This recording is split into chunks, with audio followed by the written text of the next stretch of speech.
ડાંગ જિલ્લાના આહવામાં અભી છાંટણા જોવા મળ્યા છે। ડાંગ જિલ્લાના વાતાવરણમાં અચાનક જ પલટો આવ્યો છે। ગિરિમથક સાપુતારામાં વાદળછાયું વાતાવરણ સર્જાયું છે। વાદળોના કારણે વાતાવરણમાં ઠંડક પ્રસરી છે। ડાંગ જિલ્લાના વાતાવરણમાં અચાનક પલટો આવ્યો।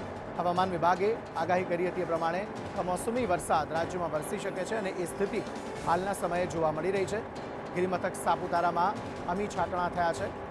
વાદળછાયું વાતાવરણ સર્જાયું અને વરસાદ વરસી રહ્યો છે। સંવાદદાતા યોગિતા જોડાયા છે આ અંગે વધુ વાતચીત કરવા માટે। યોગિતા, જણાવશો કેવું વાતાવરણ હાલ ત્યાં?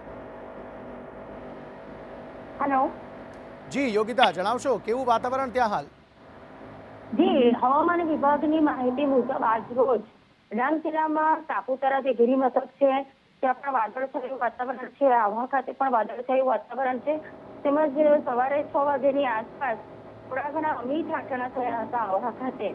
તેમજ સાપુતારા ખાતે આ વાદળછાયું વાતાવરણને કારણે વાતાવરણમાં પલટો છે। હાલ વાતાવરણમાં ઠંડક પ્રસરી છે અને પ્રવાસીઓને પણ આના કારણે આનંદ આવી રહ્યો છે। જી, આભાર સમગ્ર માહિતી આપવા માટે।